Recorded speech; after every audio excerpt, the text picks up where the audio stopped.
kolu Amo Radio Samoa Vevela E ai se isi o le tau ainga e wha persona leo.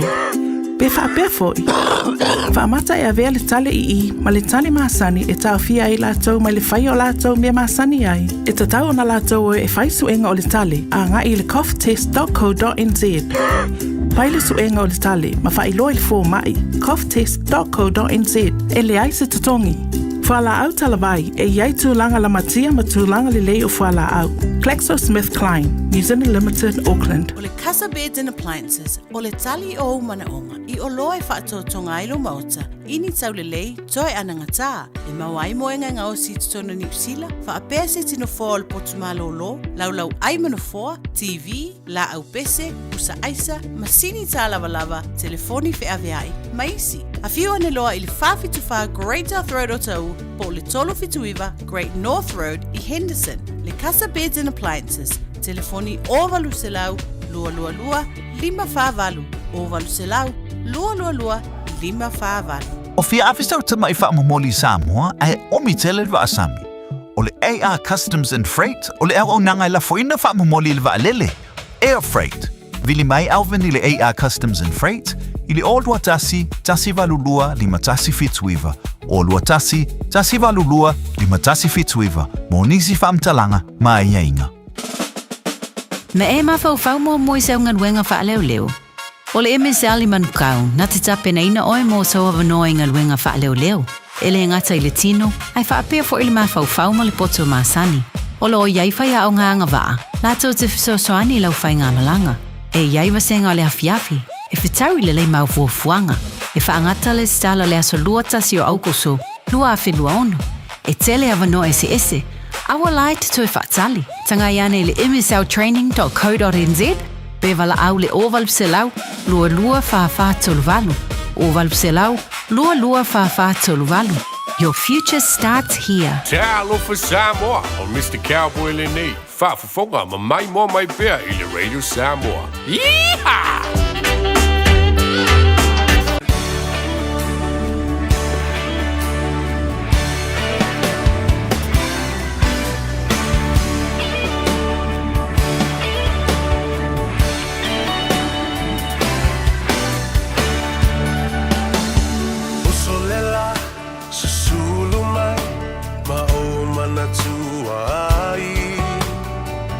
Samoa, le nuu o te nofo ai.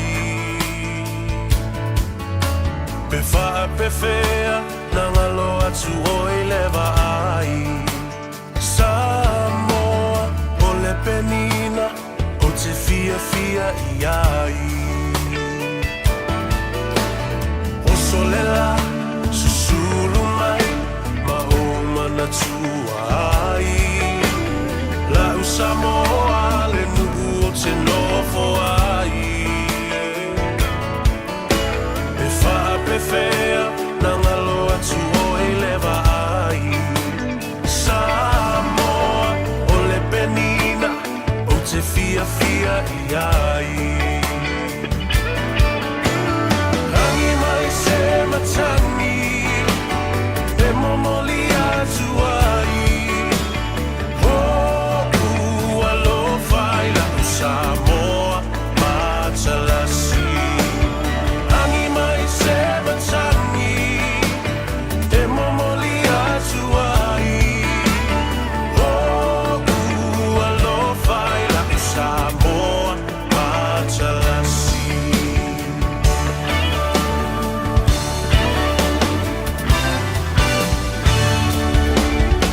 O aolelea, fa solo. La poia o na paolo Lona sami i la pe asulungia ele masina Pe fa ape fea Nangalo atu oea ita Samoa ole penina ole vasa pasifika Tangi mai se matani Se momoli atu ai O alofa i lau Samoa Matalasi Tangi mai se matani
matalasi Angi mai se matangi E mamori atuani No ualo aina Samoa matalasi Angi mai se matangi E mamori atuani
Fetilo fa isolo wale tawa ilona loto Eu so esa wia ole vai nulea e te tau mafaina Papu mai le pauno le fa amalulea ma e laina Ia le nā leo so esa wia Ia le fa amalulea o te nofo ba umalo utau au e te mapu iai Fatalofa male nganga whaalwalo. Malo le soifua manuia.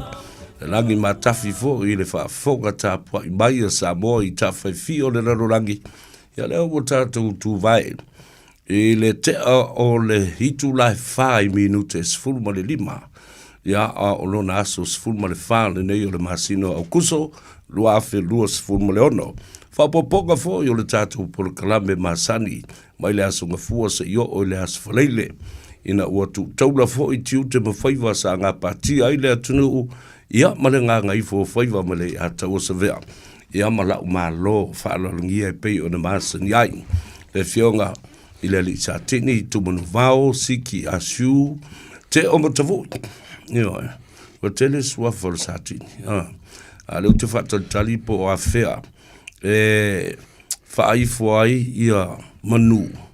Ia ma vea ma sa tini sinia. E po se detective foi. Ai wani yo le mena wa so e vale ma lo su e tato po tato me le foi e mo su e se man. Ya ta lo fala ma fa tu lo fo i le taf tolu le tato va de nofo. Le va te puia ma le va te gato Samoa. Yo na tu langa fa lupe. Pa ia ma malu fa le malo, pa ia fo i ma malu fa le nganu. Ya ai ia mawalunga se vi inga si ia na au na pa ia. I whata whaita ulanga e fia, le hainga sāri da i te ai malama. Ia masuluia Samoa i le mōri mau le tongiola na whaia le tātou li whaola Jesu Kiriso. A whiatu i mauta malawa, ta mamtina mātua, ta alofa lava. Ta lofo le talo, ma lo le whaanono manua. Ia a wā whaivo alu matama whanau o Samoa ele ngata le tōla vaenga. Ia ua whaasafua foi, lau tōu te talo mamana tua atu aile nei au whai ngā ruenga, ia unei, ia, whapea se umanu, whapea foi le li sātini.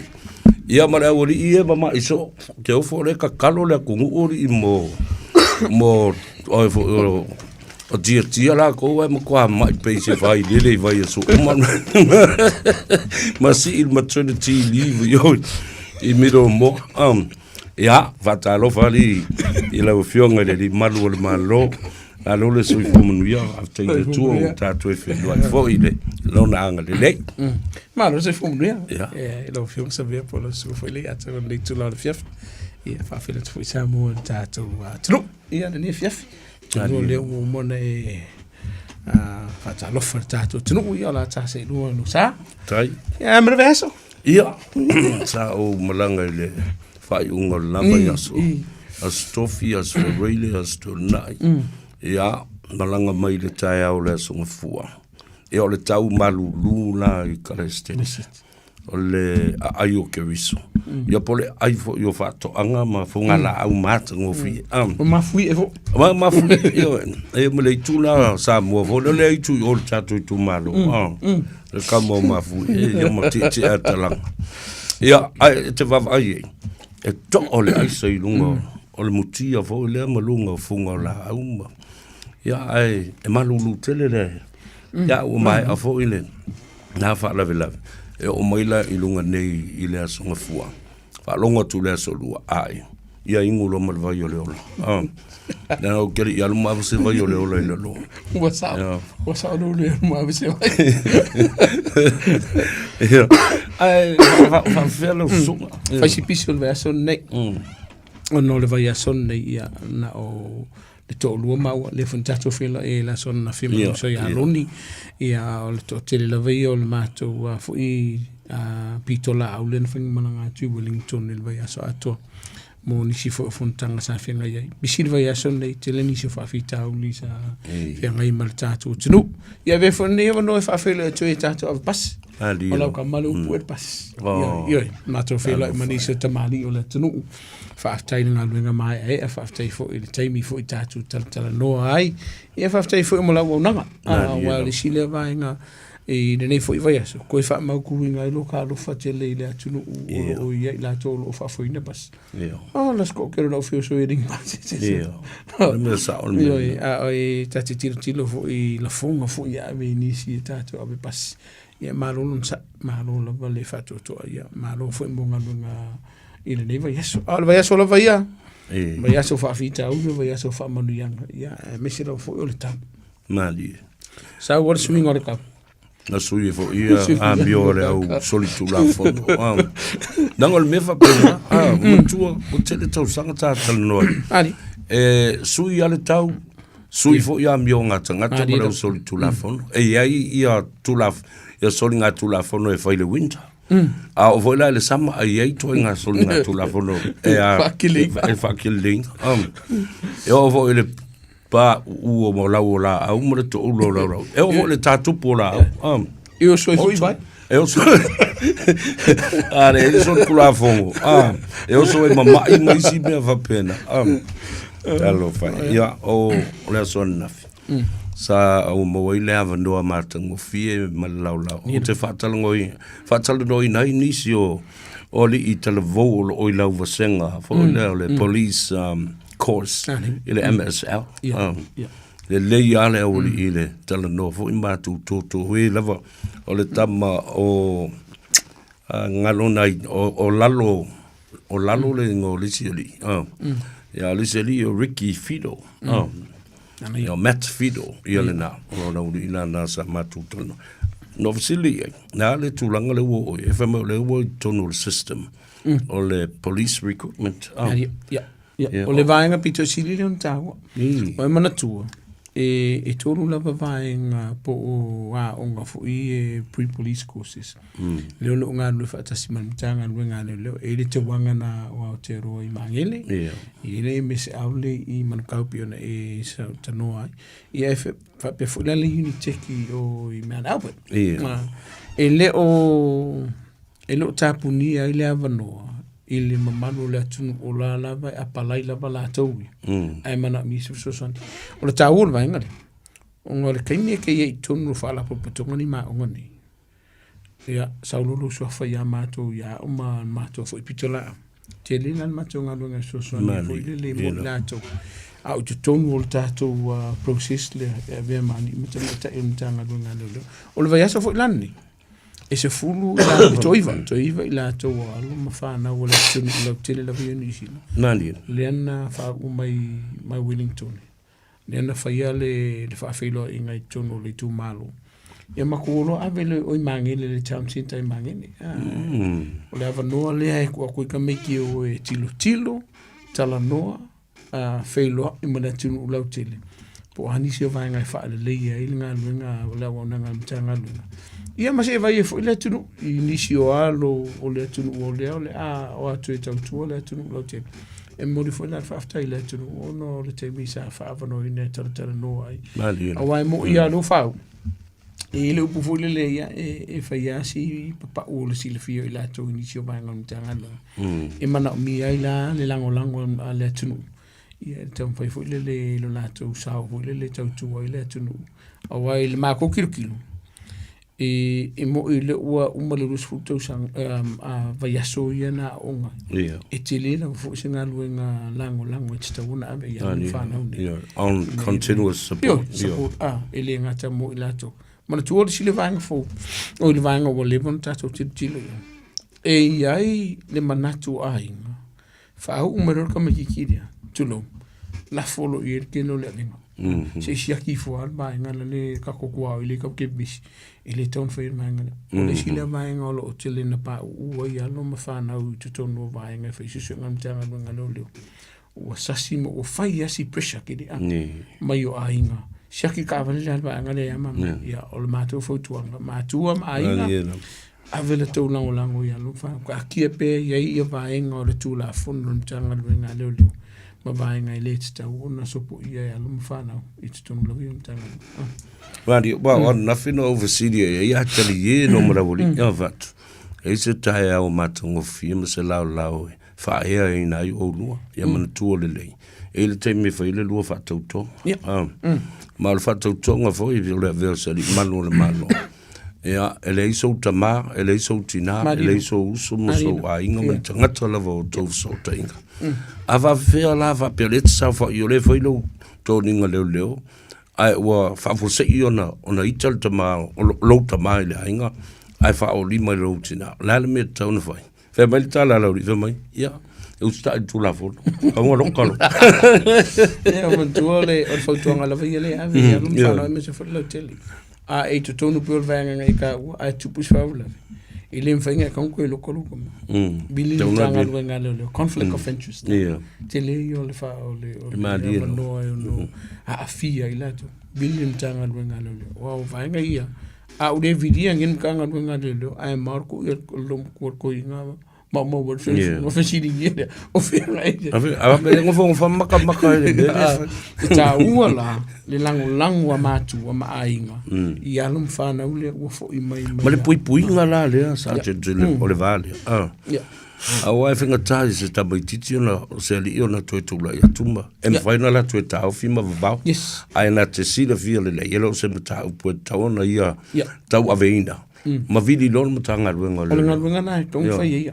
bili mtanga luenga do fa mtala ilma nga utupu no mai mtanga luenga le fa ia la to ia se suenga mtafa lua va nga ta u la va ta u tu la fono le na ta vilo ia la so na fi le nga ta la le fa pa ia ina o ta vale te tele ne yo van se vela wa ia ila to fa ia le nga luenga le petrol ia Pacific Wardens o ula o le tika i o le Pacific Warden a le Wardens io ina le tumalo le tulangi sifo a matatu i dai Avondale, Kelston, New Lynn na ye fo le vanga wa takri la to ya to fa longo to fo le o ye le si vanga ta tu e ta wo tele le anga ia tu mene le anga o matanga ruenga leo e to ititi e to ngau ai o tātou ia i tonu o lo tātou lava i tumalo o tātou ne e whaia le ngā ruenga pui ma le visosoni atu le ngā ruenga leo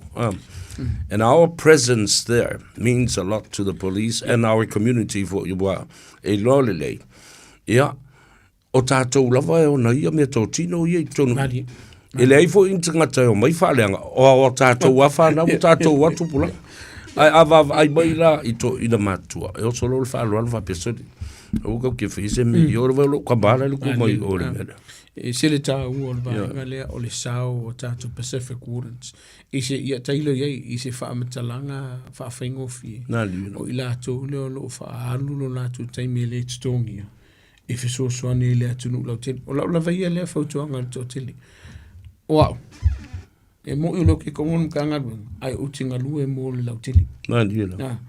O tātou Pacific Islands. O tulole ngana la whaungaina. O fufunga i o matanga luenga leo leo. So lava se vai. E sili aku. E usta i bia ne ta ua. E lesi tala vo tangata matua e leo se leo leo. Ngai leo leo leo. Nga di leo. O leo pumoni lava la ia. E le ma whaia matanga luenga leo leo. Ona whaia nga luenga to atasi na o i lato. E au noa ma le atunu o lautele. E whainkai e leske mea ona so o le vale. Le cap le vao leo ma matanga luenga o i male lautele. Pacific Community. O la wala papare. Tatala ia wanoa. O te whaafitai. Ona, te taritonu fwoi wa whaisi lewa o tātou ngā lue whaatasi Pacific Islands. Sa tātou whi naua. Lilo. On ka wani. Mauni ia. Oni au wala e whao ngā ina na i o tātou tangata wale ka ngu whipingsinki. Mauni ia. Ia ona while ana te tala ia tā wale. O lesi fwoi vaenga tāu o la sonafi. O whailo e whai manisi whai le tunu mai Hamilton. Lilo. Le awa la a matana lato whai Warren si Hamilton. Ia e o whai Wellington le no mai. O lo nawinga, o lo whaatuputupula ia le whai numera ma. Ia mano offshore. Mano offshore. O lo whaatuanga voi lai mātua. Mātua. A whai o ieni o tō walo e whia o mai tonu mtanga le ngalele o ilaia. Anga ia. Whai leo tau sao le lei. Wa a ma whai ona e tala noa ma fo ia whaafita auli e au noa ma se whaongaino se au pinga po si vai ngai la tunu lau tele. O ilai loa ele skamiki kia. Leo lao lea. O lo wala wina lea pele aila. Ai le ngata fo ilai le na. O le masani il tala noa i tangata matutu o le tumano. Ia, pe o na bridge ai le cap le vau leo ba le community. Ia mai, o wana mena tupu. Ina o whaataulo whale i o tara. Ia, o le tele i o tamaiti i o maiti. Ia whai meo be i o whole vandalism ma meo graffiti ma meo whapena. Malivali, kalepe. Na oilo i lisi aso. O ma walo ma lisi kamai kiki la e wha spray a ko le me. O kango lopu e. A spray a ko ari kingo i leo. Whakwa video ma leo. Na o le shopping center. Na matu tala noa i lai mana isi to ina.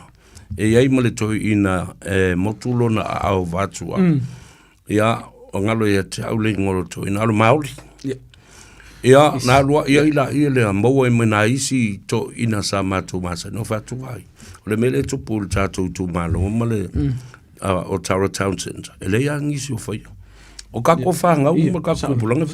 Vātula ola e male tātou muuma le pele ma whaile kako kango ava foi lele ia te vava aila ia wo atu nei ta mai i wila vini vai ia kuma spray ia ku ngola sa fa i mai loka mai o ole mera no tupu ia le atu tilo to ina o lato fana o to le ta mai ma to yo o va per mate il tupu o tanga o le maftanga to ina yo sa fa i mai ole o mai leo ia le ia o pe o inana fa tupu me ai le fatula ia le Pacific Islands o Tara la to ia o me ilo i tai ia la tu lo fo i fai male Pacific Islands ale fa o le pumoni ta o le sa o le tu dia e se ta wa me se la vai el Pacific o le Pacific Islands la vai po le vai ngale o tatu ngalu vatasi o i ta longa fo i pe o le moana le wa ave e to Samoa o le talonga tonga o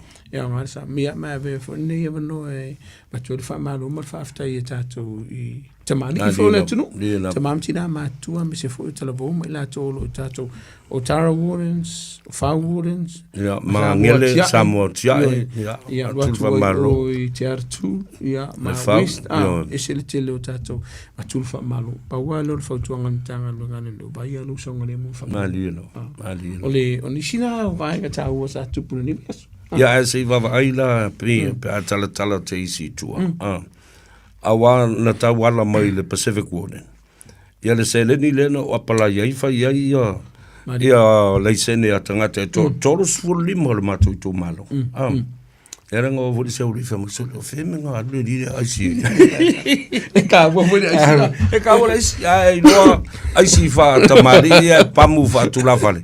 E leinis o tamari ia na ngata i le mtanga luenga leo pe o sunga ya fatsa au mua na usulu mai ai ia lena mai ile se le ni fai e ta ua vanoa ia o e ta ua fu tatou le sini o lolo fa nga solo tatou le sini e ta ua lo vala au mai a ke le akupe ma bue kongi lo si ai mo ila to lo kan fai se fe se ni wa fo ni fu ma le lava fo faso lo le tatou wa o ia le na license le fatino ina le vai so fo a solo sto fis farili le vai so fo ele ma faiongo a velo suafa pe a fai fa kwa e ka un mai lo suafa ila so dua o la so dula e mana o miele me lo suafa a mata tu nei ia a ekipi mo kwa ka ko ka o la so fo pe mo male tio mo tavai un male nga marka kwa ngo mole a onga de vens fo a fai la ye ni so la tu no mo le abano o se lengi la me en malo e fai fu South Africa ile so na fisa to e lo e mana i so fo lo to sango nga lo fatas a fio paina so nga Filipina ia mo fo malava no o le fa tolu ile no fe lo i le deputy or associate minister of police honorable Casey Costello ia fa fatas e male sui komsina le sa tatu ia fa fita i lava ile nganga malesi me after I fought in Matanga Wenga, Malamin Town, Omatapu to Motul Pacifica. Then I'm a yele Tassili Miliona. Fund ato ia Pacific Wardens ato Kamaki, Tamaki Makauda, Morisi Fatosa. Mas si sila o ia te sila fia e pela swan nafi. Len tato fila manisha tamari yo le tunu ile to fatele ai ya tele fa pe fo ia so alo ya male fionga ya to filau te master ia ba pela fionga te fafna manisha le tunu sei o ia ke sila fia ai le fa yo le ma wulu le nei manishi o le malu le amana ia te le le mali o le vainga e se le ta amana ia la o nanga Pacific Wardens o lo latu sao i tu tonu la mai o kilani la mai a mesi ni si vai on ni sila ka ko kale mo si linki yo ana volunda ya le no ta te le vainga le nawa o le to te le matou warden ia o tangata matu na i to ina mai ia ai fa lango mai i le meu te anga i o te ai stupe ma Samoa ia sa fa fo la tu ia i dimo on mere na mo mai e le ia si fa pe mai o ai so fe le mi o le di mara los fudu ia malo fo mo neva ia so fa tai fo le tunu o lo bala mai ni si o mata o pe fia mala mai e fa tai fo le tunu no le talia fo yo le tele o tato por kola me foto ngo le tunu ia wana valu so ngo le mu e senita o mai ngale o le po monisa ve mal va fo ngo le tunu o faisi tele o fa fita o lo tupu te mine ma lo po moni o lo afia o tele o tato tunu ne le vala fo vai a se fa tai le tunu o lo vala mai o la ko ia kanga lo ngai skai ai vala mai fo o manga mai o le fai fura ai o le onga lo vala o me po fo le Faiva e mai ko onga ile fionga de satin ta wo yo la va ia na fi na la va ve no to e to muri ona sai fo le sia fono o le ta wo le va mai fo yo la team ato manai le lo ma to nga lu e me se sunga ya fata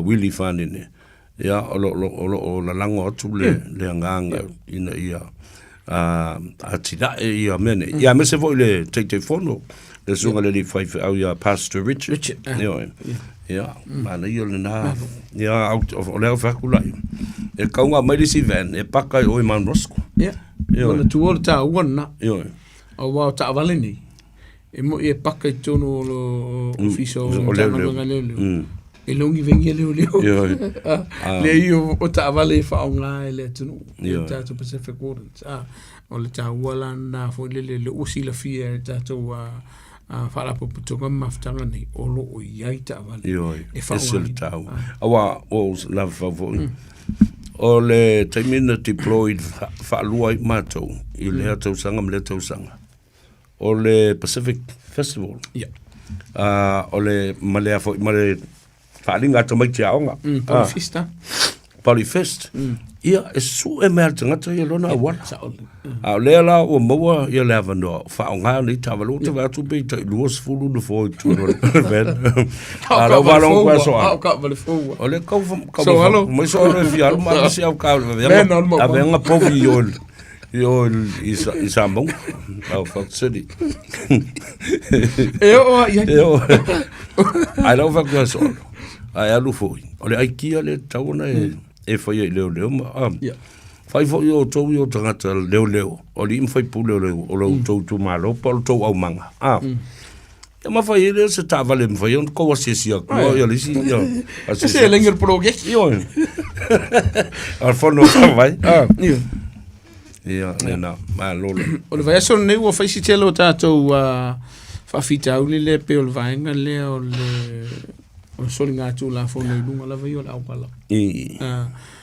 Le sa te le nisi o ila tonta film tanga luenga le o le sono sawa mo na lua na o ye solinga tu la fo no ai le fit tu tanga luenga le ya o le si fo kaka o tele na lo tem tanga luenga le quale mama la mai tu la fo o ke le o malama po le me o le malama po le ke ai ko vala au mai le fa mon le sala wa ya ole alo kiki e ser fa matala ngai fa matala mai le sala au kiki do ku ngar coming fa ku e ser ma fa le fa ku do ole tala no sa mai ola fa tu ngale tu kala go sa man me ngal fa ku a fa ye te lo e se tala no mai aba tu fa tu ngale fo le awa me tauna fa ma mana tu sa be ma fa fo ngala tu wa yai sala wa yai ava no tu un tanga luenga leo e fa le ai nisi o vai ona toia ave isi ai leo le sala le na o sala nei ele ma fai un tanga luenga mai le mana na un tanga luenga leo fa ike o ke le fie ku se bango i ke mo o tato sala lo walu tato moli mu ma moli lan moli tolu o ilua o le sala o lo le kur ka ko sign for le stop sign ai se e yele popole nga yakia o le soifua ma o le atunu pe ang fa pele be ka ba le ke mire ke stai o le sivainga o no fo al fa na fuspa ele ai na se ke o ke ba ku le sala mo fa pe o la ba ku le ba ngole ke lu ke su yer fa ngor fuspa de ma wa o ke minga a va ko ya la sala le ya masisia va no o nisi nei o sala e mawhai o na avatu e mtanga lunga le ava noa ia te oi wha lea. Le se wara na fitness o tātou ta vale, le se le stala. O na avatu le ia te oi le lusu malwalu aso, po le limas fulu ono aso fo. E wha le lei ai vaenga ia, whai le wara na fitness, whai le stala. Au mai le sala, cancel lea, e mtanga lunga le leo. O le si sala, o lo fia lua e le iso la isini. O ngā waku leo sala ia te oe whaasai oe ne toi whea lua i malwhatanu ngai le mwhene toi whea lua i nunga tātou awala. A waku malau sala ho le pe whaase lau. Ai kua aku le whai mai. O le a waku le lima suma le ona asole. E sa ili e lo laisingi. O le keimia e mo e lo laisingi. O na e saule malkopi o laisingi nga. Lafo le loi Wellington malau sala. O le ala i vai ngai. Tu watu i le avanoa. Ina ia tau ma whaile malo man tanga luenga leo whai ni suinga le leina ia o ina tatu tunu a ke lo isi sala e aira e leo se suanga tu pere leo me le whai e leo suga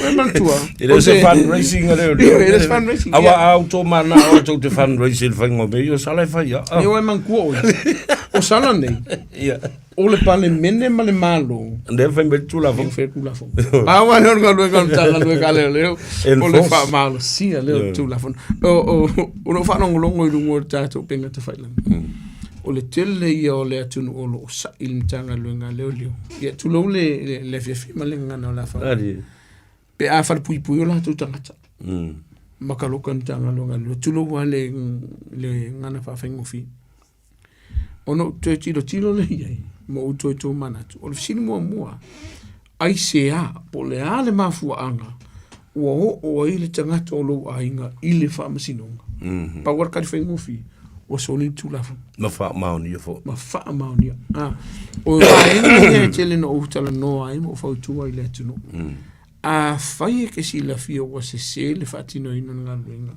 ale matanga luenga leo ele ai se fa mauni nga finga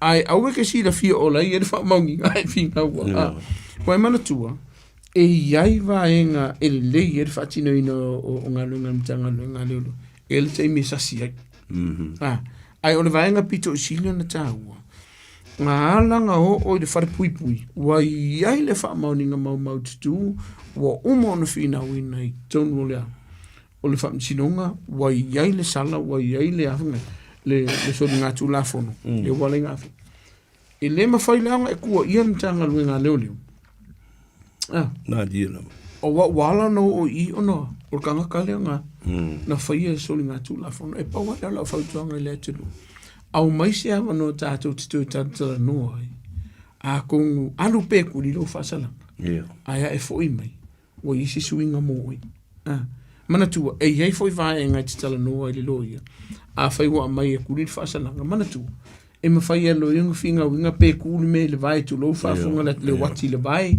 pe fai se community service te le yo ia au te vai fo le ke lo ke mi wo fai mai o le uma fua mana tua nga luenga mtanga luenga leo mo dia fa malusia tu la fono a fai we si su solina mo li la tau famsinonga pe a fai se tu la fono yo no o famsinonga ka kia lo li mola famsinonga la tu te fai la fai e fi naula mtanga luenga leo o june e tau sisi le letuno o la ako le fi ne i se siolo ai nga le o ka ai fa fai la tau lo a fia victims fa fai la tau le sa fia le solinga tu la fono o i tātou te tilo ai wa mana tua ngā luenga la vai antanga luenga leo whaia ngā luenga umaina i a pui ai lātou wa a fia whaia nisi o ngā luenga sosoania i lātou sa whātu puina le whawhitau li man whaulafi ina i se maenga e sui o le si le vaenga o te talosanga o te whautuina le tino a olo ingisi o morianga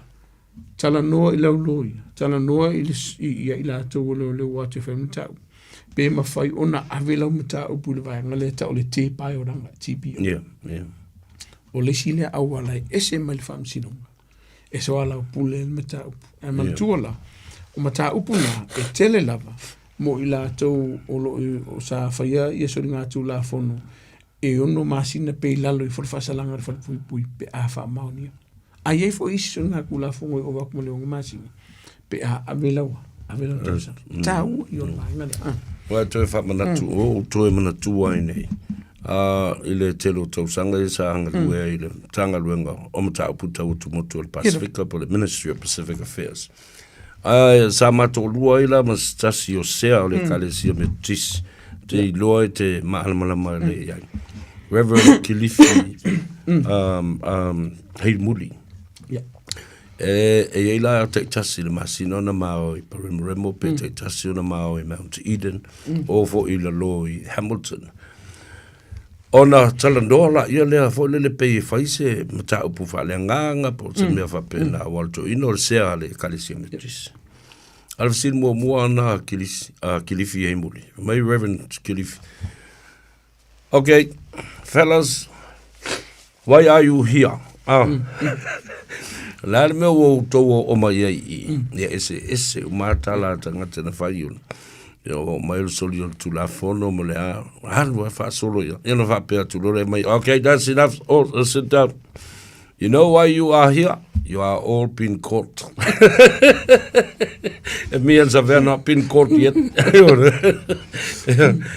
Wa tu malo nei na tai o le kalesia mastasi sa matu ngalo fa tasio ni fautu o le mtanga luenga ai le mo foi na ngalo le foi tama lo le tamai le fa lo alo mo i tonga le toina e ta ua le ngalo lo foi pela i sunga ni fa feri fa ja foi lo foi tono o por kala meia o wala tam finga foi le toti mata le penga rehabilitation na ona to e fa manino le tulu ni se vai nga se ve mal fa funga ne fi e le fa pe ke sol kula fungo lo se sol tu la fono vo de le o se sol tu la fono matu ya lo kalo o le te le yo vai nga tilo ye le fam sino ngol tanga lo nga le ni se sol nga tu la fono fa tilo ina a faia o sa lo so kula fongo sa ele so tula fono sa wa e mingo dungor kambo dungo fo le fa la fa saina po le fa so tangata po o le fa o lima fo le matu ya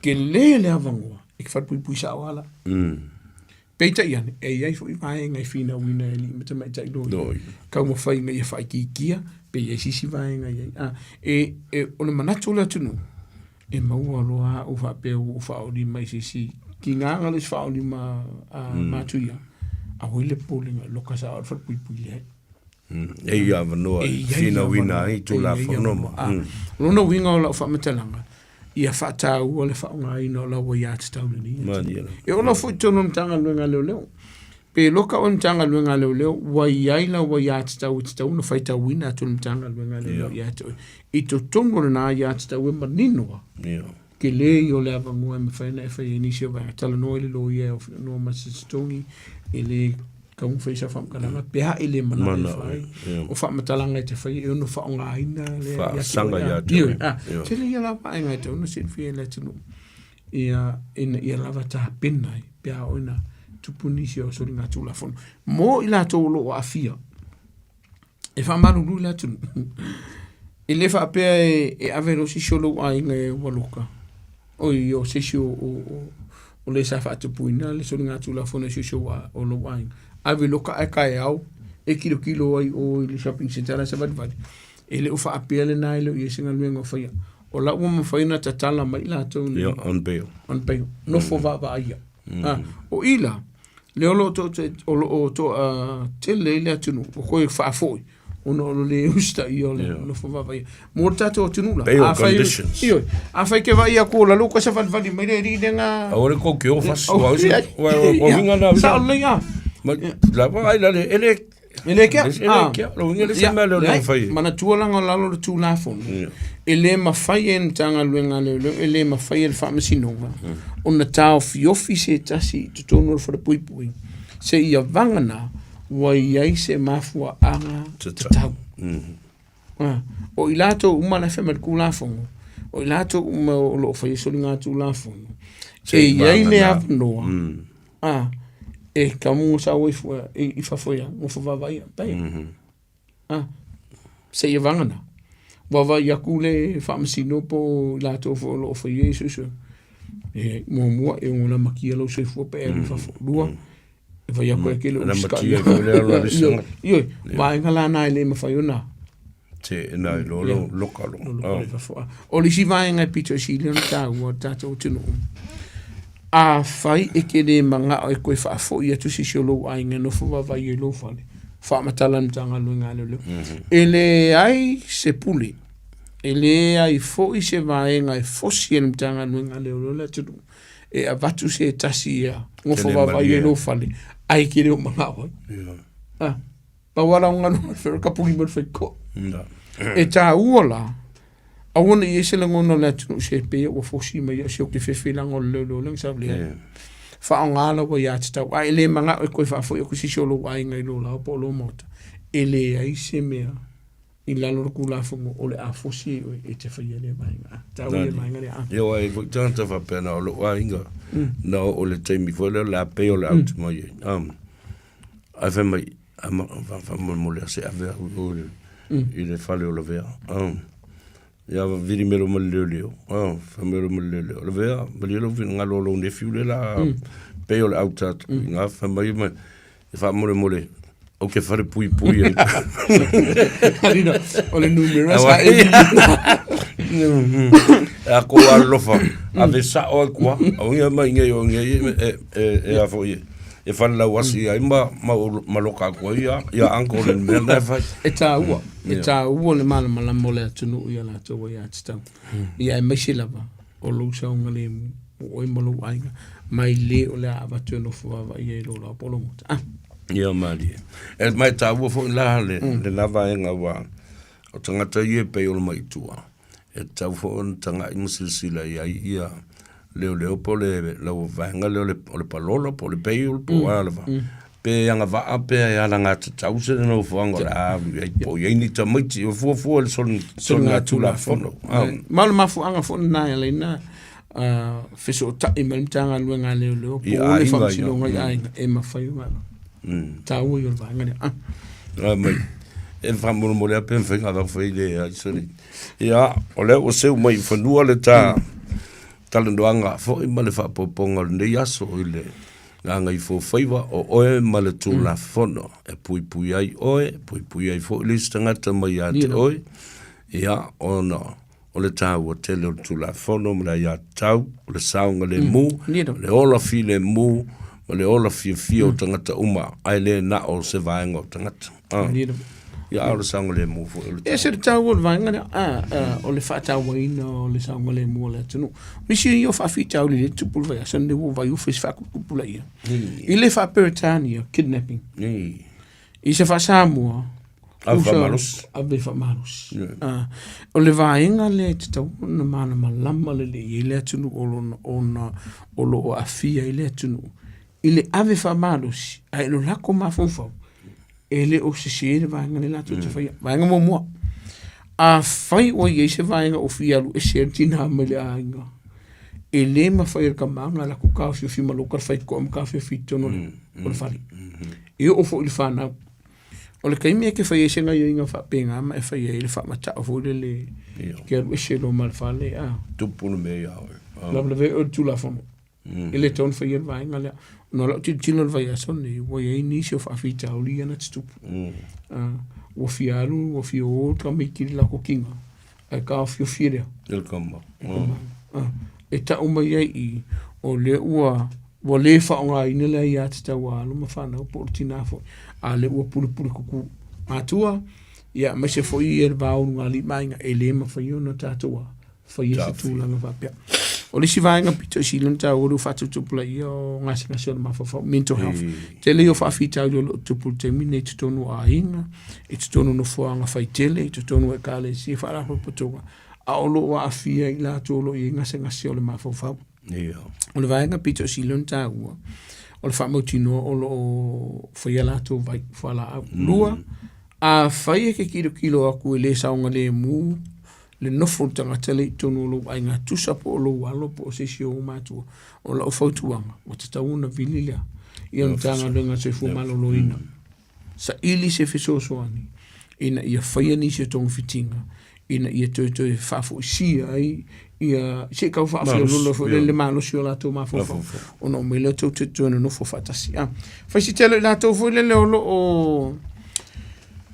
o lo misi mai ainga mo mua wo le ka wo ainga me lo ai lua o ngase o le ma fa dementia po hala ba Parkinson io tolu wo ye se vainga wo le fi ai ma misa ma le ainga ngā rula ia le ai ka wo le ainga fa mo le moli e te tauna e longo tanga luenga leo o le wer e se melo ainga isu e pe ora le fa sambe e kongo fa kinga raingo o ia le al mere e disappear voluntarily la ku ni fa tu e fa mo vani e ka ngor vanga na ona i te le avano e mai mawar ke milum kanga luenga leo sa ili alwe resources nga ke ngofo po pe se te po pe se nga ke mo le longo ntanga luenga leo fa mo lo lenga o le o se mo lo ai nga ke o su ko I'm okay pa wana e ele temi e po pole ai ai o manga o kanga e mis e o ala ko yo e ia la le popo lenga wala nga ia le vaenga an tanga luenga le lomo la to te fa tino ina ia fa mautino ai momo o lo e sa ngale lua ele o ia i se vaenga o lo fosi ai o e se ta se ke o se male ainga pe ke lo ko ngo fo ia la to ta ua ba we ke e se we le ko manga o lo ainga tu lo lenga na la fa nga ina nga lo ku we ke avanga ai ro fa de pelo fa malo si o le skama a faia wa maria ke wa mo fa malo si o le si fi ese ta ngor vai nga o we ke anu ma fa ku se pelo ta usa o e ke ro ko fi ngo fo i mana tua o te fa maru du le tunu ulanga o lo to te le tunu lo vala mai e li potia mai matala no mai pe ma fainga fa se mo dia nga la ko tulo o tina la ko kai ko po oni si fo te to lu la to fa na po la to Ia, e le o se soli tu la fono i le nei tunu. Le fai o sisi au panga. Ia. Ah. Ia. Se ia vanga na. E mo. Se ia vanga na. O se si la mo lo wa inga. Ah. E ore kari le. Langa mo ia. Okay, okay po o ka wofo no le mama la mai. Ma fonga mua ba. Ma kware fia mal ba lama ine di ra. E ta uale e sila fia e la tino. O vaenga nei. E hala unga muri o kula fonga momo. Insista. Po tonu la vio ai. Ole pule le umba. E muri ai lua. Ia mantua e whaasar vanga ne pala ke mine New Zealand. Ko le lua, ko lo wha. O inga whaasanga. O isi vaenga. To o lo whai ainga lea ma se tasi e la ititi fo tausanga. Po o lo whai ainga lea ma se tangata e le o le lei. Lona mawhawhau. Ke le o vaenga ia. Ai a whai lava ia pe on mene kinu masenga o sui o taito o lua. O iwe. Le mea le meore avu. Le meore tangata le angara mawhawhau. Ia langa i fuila ia tau e kua i monge o kanka valea na konga. Mana tua. Ai o va e mo i o circular fo ngono le fo a o i le o tu poi vesinga tonu ai. Tu sei tele sol tu la fono il tu la fono. Ah. Ai o la sol tu la fono il tu la fono o le tu spa io ma. E ta ua mala me fa ieri. E ta ua le mama lama io le tunu fa mon mo. Ah, o ke vidi me io no walu tina la inga. Fa si sianga pa fa maru. O walo vai. A fai o ye se vai inga. Oi, ai se soni ngā tū la whono o wha maka oi, oi, o wha o li mai te mā po tina, po aina vai tono la bolo ai.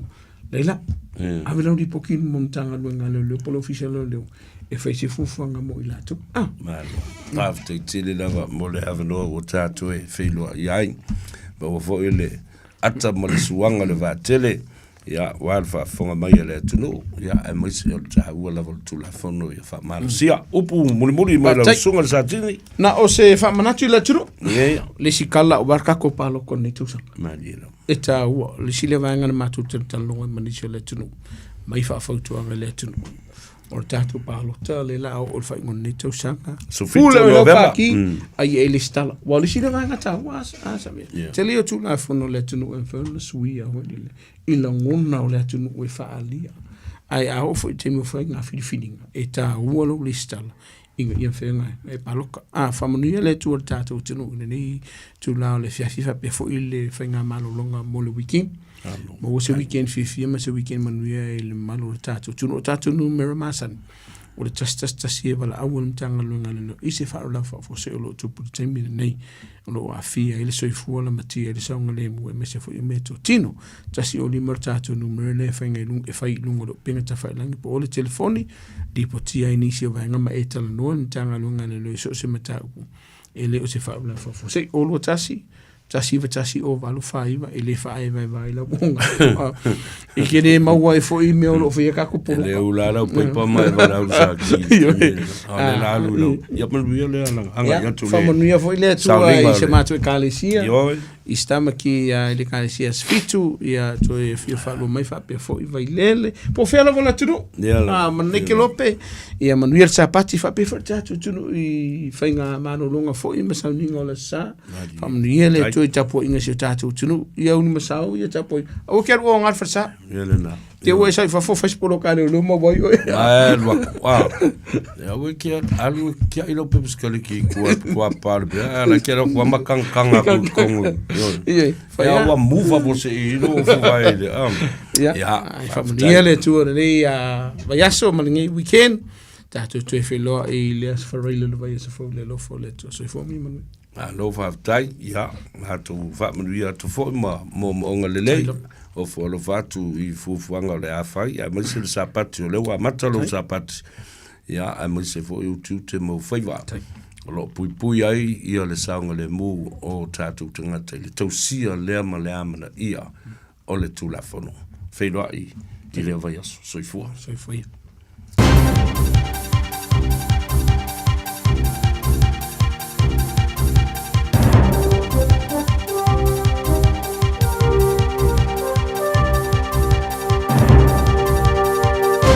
In this update, the Prime Minister says Nationals backing the South Island as it launches election pledges for the mainland. It includes a promise to finish Christchurch Hospital's Tower C, initially announced by Labour, that Health NZ's already planning to operate in the first part of next year. Nationals promised it's backing a full fit-out. This comes alongside investment into the Rolleston Freight Hub and transport funding to ease congestion in Queenstown, including a potential gondola.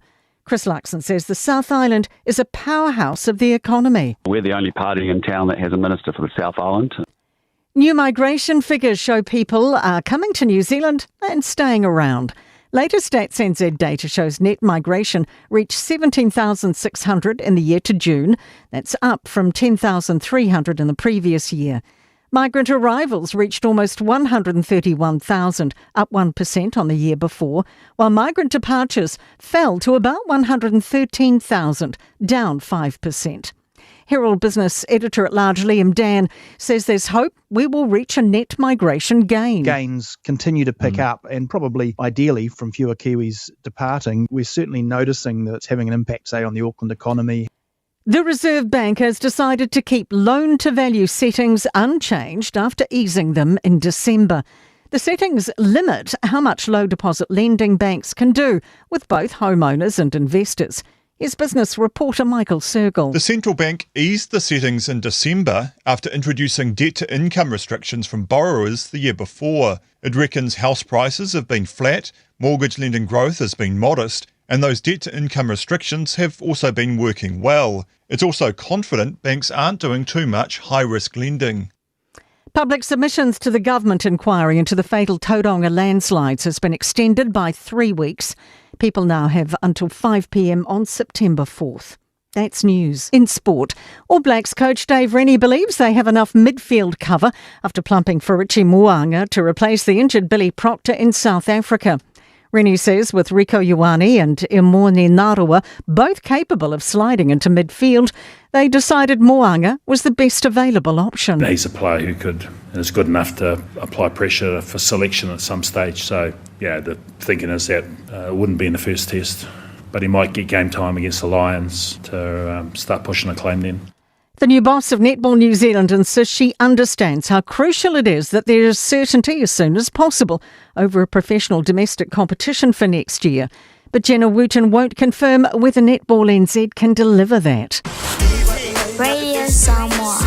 Taslima Ivatomu.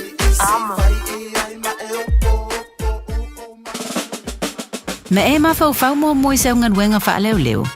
O le eme se ali manukau, na te tape na ina oe mo sa wawanoa inga luenga wha leo leo. Ele ngata i le tino, ai wha apea fo ili mawhau ma le poto maasani. O le o iai whai a o ngā anga waa, la tau te fisosoani lau whai ngā malanga. E iai wa senga o le hawhiafi, e whitauri le mau fuafuanga. E wha angata le stala le aso lua tasi o aukoso, lua a whenua ono. E tele awanoa ese. Awa lai te toi whaatali. Tanga iane le msltraining.co.nz. Bevala au le ovalpselau, lua wha toluvalu. Ovalpselau, lua wha toluvalu. Your future starts here. O mana o mie o e pose i sialo a inga se fisosoani tau whemalanga inga moni usila. Imata au pue peo le vaita mai no whanau po ngaluenga. A whai lau tali o le ioi, wala au loa Ken Fernieho o le Fern Immigration Services. E iaila na laisene, ma o silia ma le se 15 tau sanga hola na tau tua. E toa tele tangata o fisosoani iai Ken, imata au putau whemalanga inga. E awhia imata upu na o atu le tribunal, ma apili le minister. Tanga iana e le Facebook, ma le upenga te whailangi i molimau. Mo nisi whamtalanga, wala au mai le Fern Immigration Services. O luatasi, tasi lima tasi, o lima. O fia tu whātasi ona no ngā tupe uma. Ai asa tupa se whaipoiponga. Pili laiti po o so whale motu. O le Trust Finance Mortgages e le ese tutonia lato brokers. Mana au noa le onua o, whalua lua tasi. Beta mai ane i le trustfinanceMortgages.com. E iai inga whapitoa. Trust Finance and Mortgages. Finance solutions you can trust. Sunga o whenga whakau e lo kawa le fō maunga Max Ila. Se nga uka amilo e o kilangi. Mo koe foi mai lawa i o Tara i le Tire World and Auto Limited. Lea e mau aiso skoi ngā meg ma pa uka awari. A one me piko sili. E ngā le lua lima ka alalwa ia so le kokongi. Le Tire World and Auto Limited e te maua hei ta awale ma pa utau ngō fie ia New Zealand antoa. Mo fo i se ti mag wheels mo so se tu ai ngā ta awale ma le telo isi au unanga. Warren Fitness i le na o le se fulu tala pia i wha i lo i eina e wha afafonga le Radio Samoa i nei wha abitoa. Talia wins quotes, cue cards maisi. Wala au le Tire World and Auto Limited i le lua fitu tasi tolu o mo pa uta awale. Po le lua fitu wha tolu lua o mo le whale inisinia. Eva mai pea i the radio kasi lima i wakolu a mo. Au ngā tele sunga mo o he.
tangale ai o te whawhetaia I lo atua e tale ni ua o pale e ao ina whaatupuina e peo tale ni e lima a o ile ata mai e whaateleina te I usuina tuloa le pese a ke ni rata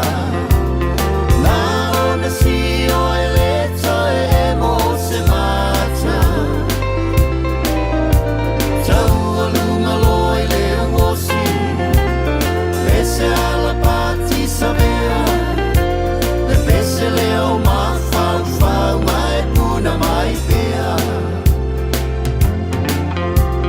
te I usuina tuloa le pese a ke ni rata si o eleto e mo se mata tau aluma loi le uosi pese alla pati savea le pese le o ma fau mai puna mai pea le pese le o ma fau mai puna mai pea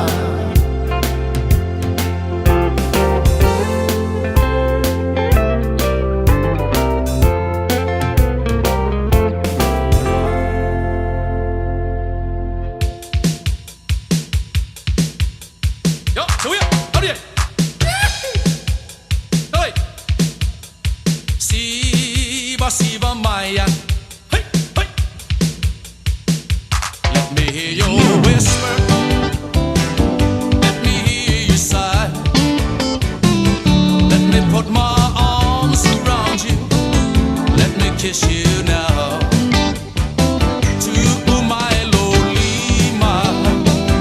Tau tala my dear boy. Itau ina eloa. Olo alo palena. Tele ole samni. Tele po ila ole vau. Tele manu pelele ila langi. Tele tende apakasi.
Ia, le la toi whaatalo whatu i le whaafoga tāpoi mai o le tātou tunu, whaafifianga su I fifiloi, ia o wafo le manavo ngā ruenga I le nei fo I asfareile, tātou wanga atu mo le whai ungo le nei vai aso ma le sapati o lo mua, ia o le whato au fo I mai, ia ua whauru whafo, ia ma whato whaatu I le tātou malo, whaalo lungia I le nei fo I au o le asfareile, o oe ma le pui ga o le tūla whono, le fionga le li satini, ia tūmanu vao siki a siu te o batavui, ia ma wha mawai atu ai fo I le au ranga ma le tūtua, a le tofa ia whonga mua, po le fitalinga fo ia se umanu Francis Ioane, ia matuatua ngia fo I le nei a fiafi whaale a inga. Whaapni atu lau fionga le li satini, ia ma le whaletua, e mai se fo I o le anga iatu I le sapati o le ekalesia sofitu o le toe fio mai ia manuia ia le anga iatu I le sauringa ia whapena fo I lautou sapati ia a o anga fua ia le sapati masani fo I le tele o ekalesia o lo o tapua iai I le aso sam toe whatalo fatu le pa ia mawalunga le atunu I le manava o ngā luenga o leo was fulma le valu minute wa te ai le tu lai lima. Fa malo le tautua, I le nei vai aso atoa, fa malo fo ina ngā lulue. Ia ma le lava papale I o tau Faiva alo filima. Le ngā Gagaifo Faiva o Samoa le nei aso. Ia, tātou tā pena ai lea, mo le whaasua ina o le tātou tānoa ava I le aso atai au. Ma tau tia mea na tupu le nei vai aso. Ia. Ai maise le aso le na filanga e maua le tala tātou amata atu ai whapena e maua le tala a ua whaifo ifo ia le ngā Gagaifo Faiva ma le tātou polokalame le aso nafi a e sole ma tau tia ia le tulanga na o ia I le toi ina o tui le epa le mea o ia I le grand super chief ale atunu o Papua New Guinea. Al mea nana le ona au fai atu. Whaalongo le mai ia te au. Mausi ustai mai e tele mea o te vavalo atu ai e tau no. Awai uto vavaila iei. Ua fia tau sanga. Fia taimi. O tau mawhai e loka le pāne mia. Le sunga lauli le mali atoa. Ala le mele na fai. Pe o no fai atu. E o olo le taimi e gangsta I le amio le parmia. Loka lo masisi o tau. Le o iai. Po o ala nisi tala e fe ave ai. Ua mala malama mai loa e Samoa. E le kea le to ina leo tui le epa. I le tula fono. Lea la. Ua fasino iai e le tula fono. E le ai e te le mawalunga atu. Ile tula fono. Be voluntarily turned yourself in, or whether you were arrested and hands behind, it's the same thing and the same process. You were locked, arrested, and charged. Yo, tova fonga lai. Lea sa e whaia East ngata. Lea la ua whaatino le malosi o le tula fono. E tawala atu. I le tangi le fionga le li panemia. Tinga, ona tui atu I lau propaganda media, ina ia alo ese mai le fesilingia o oe, o isi awani I e te tauna, tau ai mafangu I lato me le fai. Ai, e pa u atoa le ulu o le la au, ia te oe tui le epa. And a lot of the country have lost respect for you. Aisa, e te le malolo ai, ma e le file muai. E te le talia ina fo I se fautuanga o se tu lalo, wa umana watu le whaamsinonga, ma le fionga I le tamaita I whaamasino, si nia, na whaamamaluina I le nei vai aso. Le fionga ia leu tele, nia wā mata tuatanga loa, si maile. E le nala ia. Wale ai ni si le talangoa I le nei mata upu ma le mena tupu anafi. A o le mata upu lea, a whaasino I la sono Iulai, ma lau whaatalanoanga na whai e le te milena. A lea, wa umana te tala mai oe, se I ma lau tus whalau le toi mawhai o na e toi malanga I se mea, se vanga nā. Ua apalai fo I le mea ta o le bail condition variation. Ato am whai le. Ia la la e whaatalitali mai le tō au malanga mai Samoa, ale HRPP, e tangata mai Australia. Sydney, Melbourne, Brisbane, po oi lava, po o whea lava o lo iai le aingo le HRPP. Ale ua loka oe se I malo tus whalau. Unable to travel. Ioi, matu ua. Le ele o le atunu. A mana ele na. E ke ua whai e solai. Papua New Guinea o ranga o ngai ke makai mai I Papua. E ole maali e te ole mātou whale ana nei. Nā ole tali ye. Ioi. O aka o kau mole ko I maloka mangawaile. Ele kari e mai o isi au vaenga ia ma. Whai atu. E le mawhai. Le mawhai o na file mū le atunu. Se I vanga nā ua file mū tu le epa. Ma ia tu uawa noa foi. Ala ale tala le na whai I lana. Press conference at nafi ina ua umana loka. Sai atu ma loka. Ia mawhae elo ia I mamorianga. La mena whai. Na toi sau fo ia na nafi. Toi whai fo ila nei. Lau le pepelo le ngaoi. Ma isi tua inga e ave whaasanga lava I le la uli al male toa. Ma isi e whaasanga I o I le sa avea ma minsta I le nawa I tau. Le fionga ia ai ono alaka e ke Roma. E le suia, la fo la lea au te whai atu ai. E ta tau fo I o na toi loka. Toi toso atu, toi arrest atu. Ma toi loka. Ai sea. O le mea le na whai isi urungari I. Ia papa waa ma meilen. Na wha lua loa na whaia le la polkalame. O mai loa. Ta au fia tu loka lo ma si urungari. Da la le mea o tau le o e whai le mea na le toi ina leo. Da le mea o le whai e se ngā io inga ma se ngā ruenga whapena. Mau te talo atu I lau fionga le komsina. Sunga le iataua. Afa masanga. Malau fionga fo le minsta. O le pale mia. Toi e tanga I ma toi sila le lei le video le nale na whai nafi. O ta tau ai o na toi loka atu loa. Ma tau fia loa se I o le teimi. E toi tu la I ma wala au ai lana ma tau. Eoi. O tō vava ai e. Big news yesterday, ladies and gentlemen, and all the non-Samoan speakers all around the country and all around the world, and people that are listening to us and to me, myself, and Radio Samoa in Apia on FM 106.1. Former Prime Minister of Samoa, Tula Epasai Lele Malia Lengaoi, was arrested and charged yesterday and now released on bail, with conditions that his travel documents now should be withheld by the police. O tātou ye pe le mataupulea whatalo whatu. I lunga le tātou apia fōlinga. Our Facebook page, ia whapea fōi ma le tātou YouTube channel, share tātou porkalame. Tufa le tātou porkalame nei mawhai o na māla malama iai.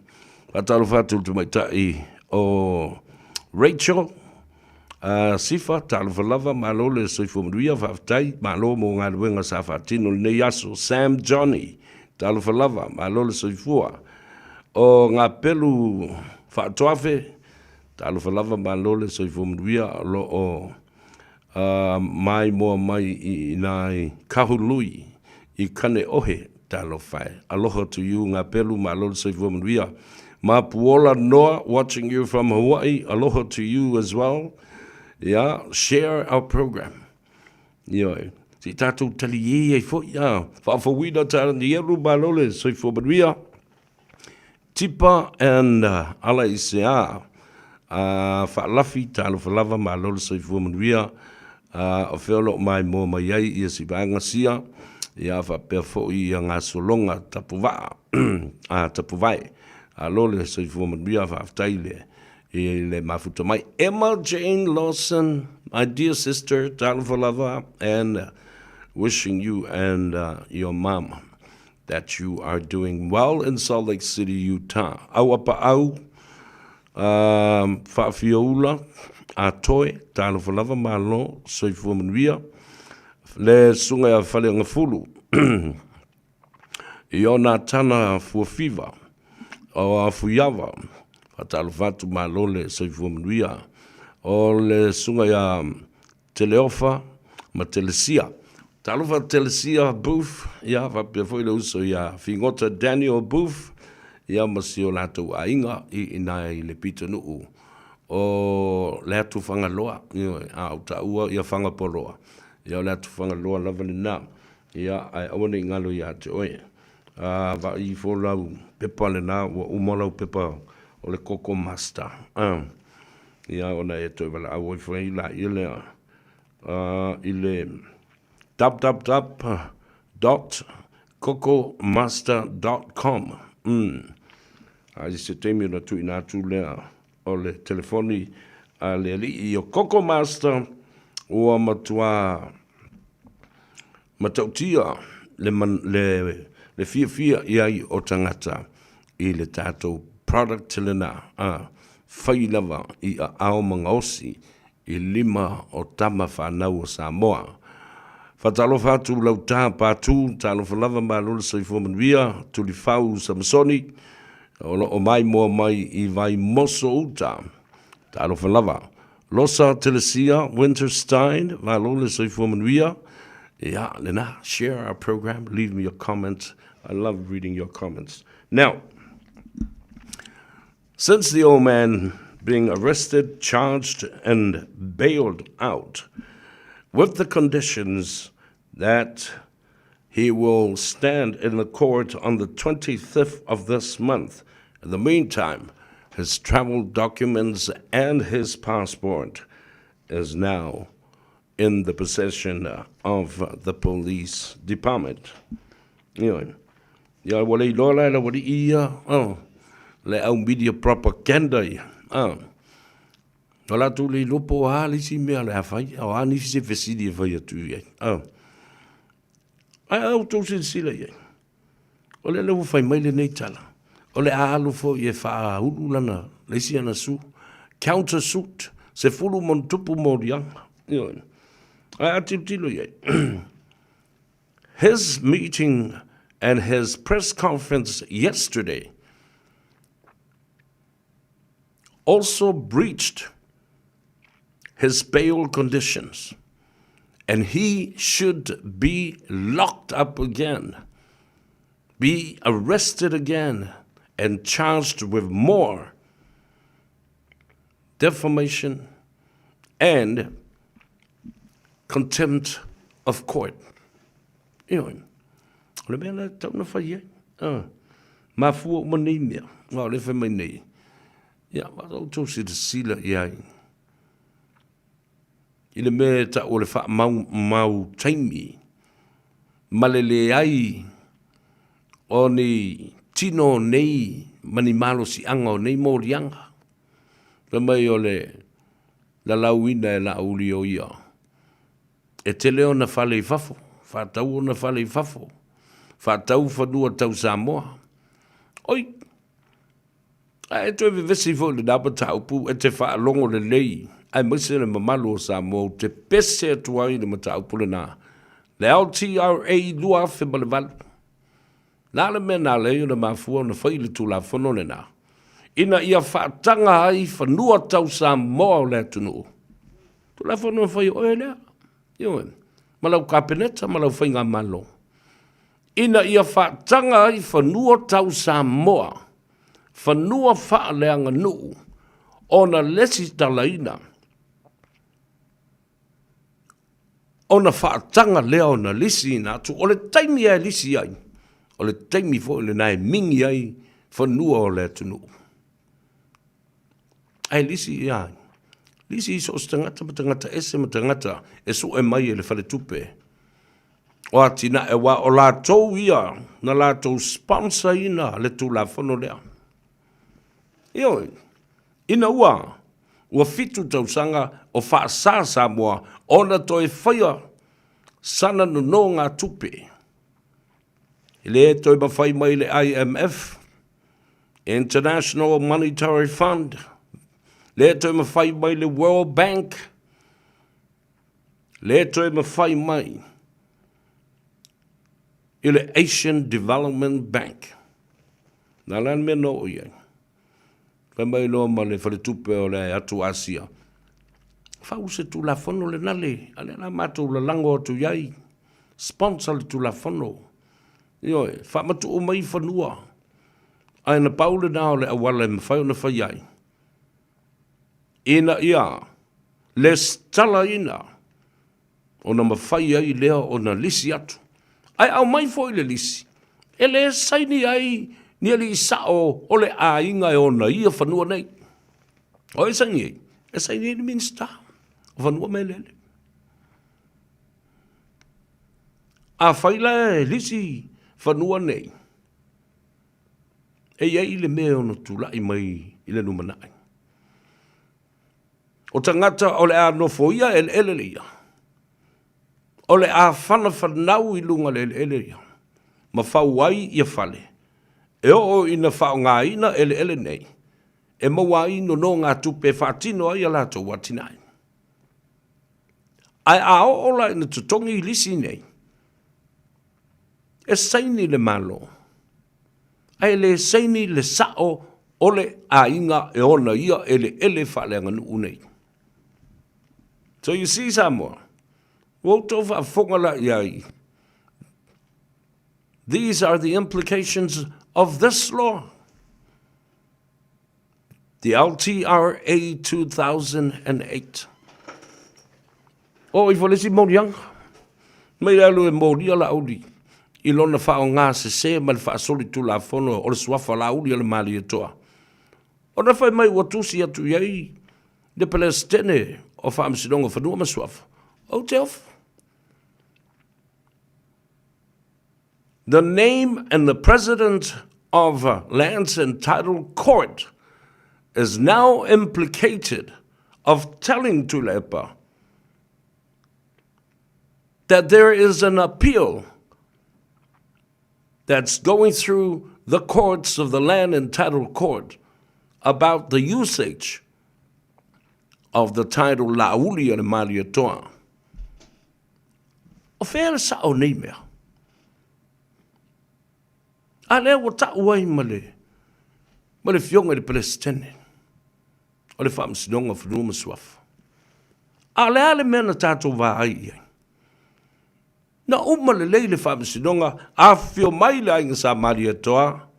Ma wha sa o le mataupu. E anga waa le sunga la uli ala Maria Toa, le uatea i le swafa la uli ala Maria Toa. Ale ala vai toso mai lava. O tau tilo ia. Wale la vafu e la uli la tau ia. Wale o toe apoa la e la uli, le pola e motu i tua. Ai wha o ngā loa, le wha msinonga e ala ngā tatau matala whia ngai ona lātou tāngo fia matau punei. Leanga e le kea le to ina lea i le tūla whono ma ia inga u omana tu ina tu le te mua. Alo ese. Alo ese mai lau wha ngā ina o le ngō lauli ala mali toa. Matu wai le ngaoi ma le pepelo ma isi mea se uma ia le wha vai o lea o lo tau tau i le wha msinonga le matau puna nei. Ene mawhaia. He is truly obsessed with not having the power that he used to hold in his hands. Oh, damn.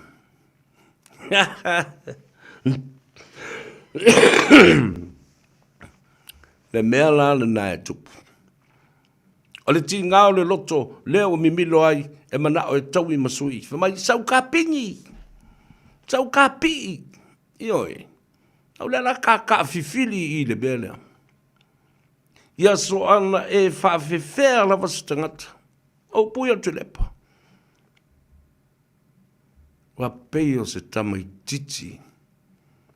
Tu lau whaafonga Samoa. O le whai tau le nāma le mai tau o tangata whai mawhauwhaunga. I le fia tau I masui. Ma le manatu o ia ei lunga atu o le tūlafono.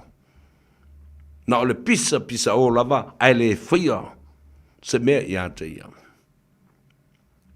He thinks that he's above the law and thinks that people are crazy if they ever file a lawsuit against him. That he is too clever and smart and way beyond the boundaries from the people down here. Ma o ia o le talanoa le tamalo, o ia na whaia le mea lea, o ia le mea lea. In history, the rise and fall of Tuilepa. Are you listening? Yes, you should. Well, at least you will hear the propaganda media. E me toa whi I te tele. Malato upu e la lafo I a lauri. Ai a whalongo mai lola. O whai atu ni tala I le lato te itai. Ia talo whai. Wa hands behind le te sidi. Wa loka ma molia le matai tā ua o Papua New Guinea. So no matter what, history has been written yesterday. Yoi, le tala whaasolo pito le nā. Na lolomi mavavane I le aso na nafi. O le tangata sa avea mapale mia mo toi titi lua se fulu lima tausanga. Ma tai o le HRPP silia I le fa se fulu tausanga.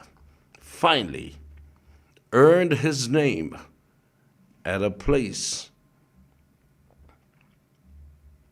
where nobody thought it will come to this. Ne I mawhauwhauina. I o tō wawa ai lai lau tala na whai atu. O tō mawhauwhaunga le o mawhauwhaunga le nao lauri. O mawhauwhaunga fau lau I a lauri. O au ala fau lau a whai a lauri. Wale o toi fia nau atu lauri. Ma le mai mau ai o le savili. Ma se le fola e whai a ia mea.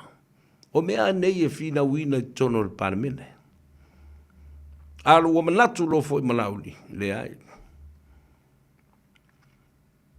O le a wha o ngā mai, le wha masinonga ma le tūlafono, e tali e tuai, I le toina lea, malana propaganda au whaasa lau malana media. Yeah, there you go. E le ilo e la wali ia momoli le sāwali I stoina. Vai mā whawhau. I le io o iei ni a o onga. They have no idea of how to run a campaign and how to deliver the message to the people that they can change the mindset of the voters who are the most important people. Te whia lai pingi loi, ale vai mea, o la anga lua ale malo, ma tili tō tele ai tangata, o lo swingi, o lo titi e le swingi, ia mawhapa ui le tu o le whatutu e le tua Samoa utas. People have becoming very smart and clever and understanding exactly what's going on. Wa malama tangata, paual tala tangata lau whaia, na ole whi eia. Na ole whi eia ma o e toso, fuafuanga le malo. Na ole whi eia ma tau whaaleanga, ma o e te tee. I manuia o loo sasa mai e le malo. Te toso, toa. delay and delay and some more delay. And then what? Deny and deny and deny again. The two most significant words that I've repeated over and over again. That's exactly how these people act. You know. Nela wo yai. Le ai lava. Mase manuia e toe o yai. Na malaya me ye o selsele. O fatu fo ya toto. Fa loko le mai. E matua manino mamala malama le lei. Tu le epa. Ile talanoa le talanoa tu ile atou savea. Ile awalata ue momoli ai se savali. Mai loa ai se anga vaa. Winga matautia le lei o se te tai. Alangola uri ia. They're troublemakers themselves. You know. Ue tau mawhai ai le loa. Ele o le mea le nā. Tau na tau whaapale ni le talanoa le se teimi whaawetai. Nala le nā. E tā ua i tele. Le hata mamai e promote mea le lei o lo o whaia e le pale mia. Male whainga malo o tu i aso uma mataimi uma. Ia whaafia ina tangata. Ia whaamaria ina tangata. Ma ia papai tangata. I whaamanuianga nei. Ele ai se toi fia whaalongo le mea lauri ia le whai. Nā te e amwha mai ia. Ia leo whai mai tu lep. E toi fwoi mai lo le HRPP o mai kipi uma mea ngei. Ave ese uma whaamanuianga nei mō tangata. E la, mark my word. Mark my word. You will never make a comeback again. You will continue to suffer and suffer and suffer more immensely and ridiculously. Because why? Wa le whaamaliaina. Le loto o le tangata. Wana le whaamatui nātu. You weren't unable to relinquish power and the transition to be smooth and peaceful. They must fight. Tala le me utupu. E te e ale loto i te miuma. Na te le talia ina. So o se me fōringa le lei fo i pe. Whaalongo atu e le lei. Wale anga uma be uma ilana whaalongo. Ma fo le loto. Wale ma fo whau. O ina le afu fuanga. Ma le afu o le ano fale o le meo le tangata. Ua wha atau te. O le whaamali ino loto. Mai na te le talia ina. Lona whaia ina. You will go to the grave. Fighting and fighting for all the wrong reasons, and our whole entire population of Samoa are listening carefully. Samoa, lauto to fa pa ia ma lauto to fa malu lauto to fa mania lauto to fa matangofie. O ane I tāwa vai e sea e se tangata. Ua whauri ua ni tolo na loto. Ina ua le toi tū malo. Ma le toi manu malo. Ma toi uilo na lima se marusi anga e tasi pe lua. Wa nothing. Eoi. Upu tū sa sao upu nā. Le ale nganga lo tau mawhai. Ina ia fō ma lie. Loto o tangata. Ia whaolo ma au. Awa o le atunu unei. E ese de loto wha ma ngalo. Vave lo na lofa. O tau se sila lai le mori mau. Ma le tala no anga le na whai mai. E lesi tamali ia fili wa ai. Po fili va ai mai sa fanta. Ele ngata le porkalame le tauta ya e fa pena fo le porkalame. Ale sunga ya le malu. Faito anga mau ma le polkalame kota malona faleo. Sa matal no ma le sunga siata ana nafi ma le so. Ta mai amuso te mina e whalongolongo i whola i ele iai. Oka e le malu whaitoanga. Le matango fie o le nā whaatala noanga. Na o i loa ai. Le tamali i e ngata ai, le tamali i lana whaato whala inga. I le sunga ia fili maua. Fili vai. Anyway. Le anga le whaasoa e matango fie. Ai tu sao mai lava ma le saunoanga. Ua popole na ua whai ale le ua. Sao le mele o te vava ai atu nei. Ai pei lava. E tau popole ma masalo salo e loto.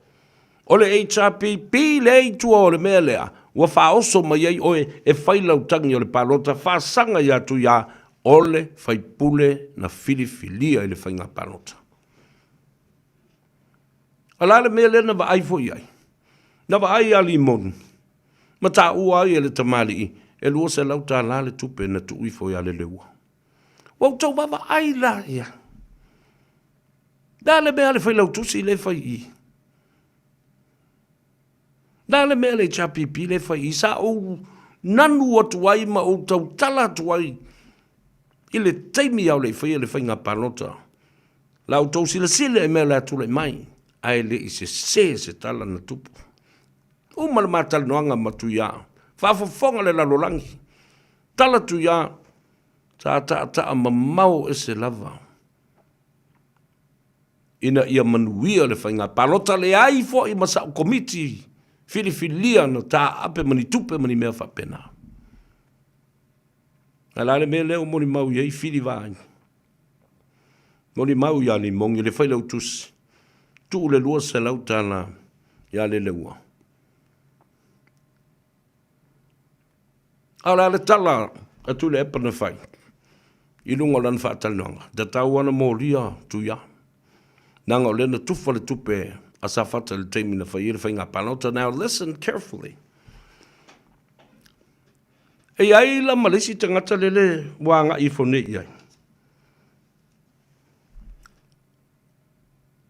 O fea e ala lai mai ai i a siueli alo faifo e o mai e mori maul mata upule a safata ina ua o mal malama atu iai.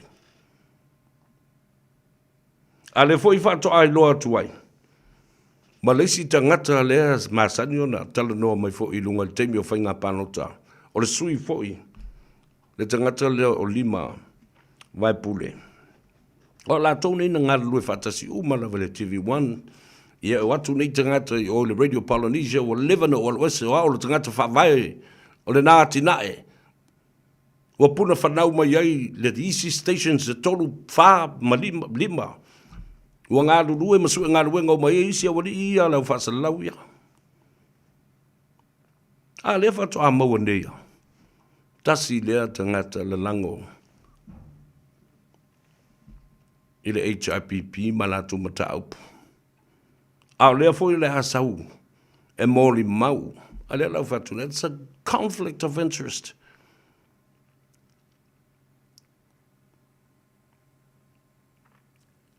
E sa woi e faise mori mau. E lea ini o latu to mai whaapitoa. Mai o le mea monia. O lea o whaaleanga i nai le ingoa. O le komisino whainga panota. Male mata ngā ruenga. Ewa aia panota umai le tunu. Uma whainga panota le tunu. O lo whai mai ei le tula whono mai a inga. Ioi. Nā le mela au mai ei. As a representative of the commissioner or the commission itself. Okay. Le matau tio. O le matai sa mbonga. A le la sa ue whailana moni mau whaasanga i sa whata e le no fo i sa whata. O tau se sila iei.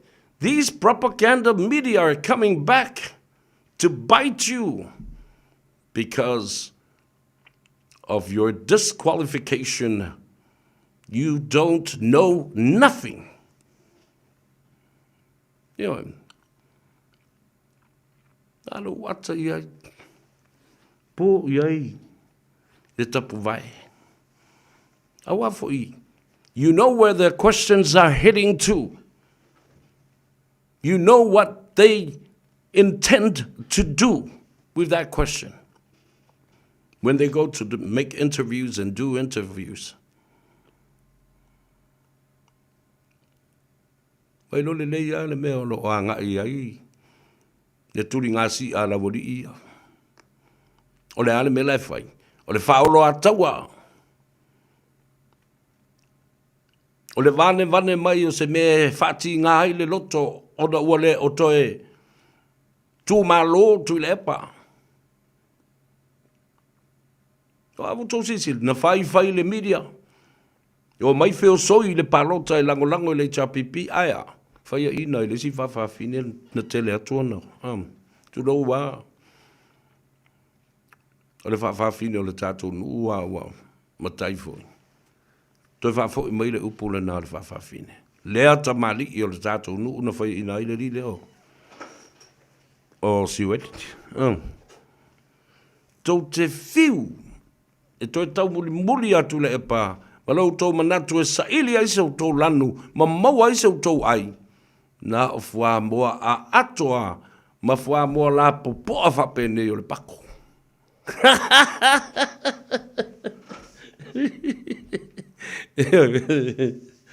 Ia le na makama i fua la hai ki a fole le afole ngole mangu fole o le fumiki ia le na alova mai le tua vai lua tusa so tatu manuia tele ia o mata upu tate fia tala noa iai ai ona o uti le tatu taimi ia ma le tatu malofo i sa fa tala noa ai one ngalu yato e sa vai le ola na ua tau nu le tatu vai le ola i le maunta i funga one. Le maunta o le fionga le saoli i atuala, taua, taupa utino, malifalitua i apekas, fuma le tolu Lappington Road, o Tara. Walu tausanga, o iei le nā maketi malosi, ma ua tuli loa, e le to tele o tātou tangata.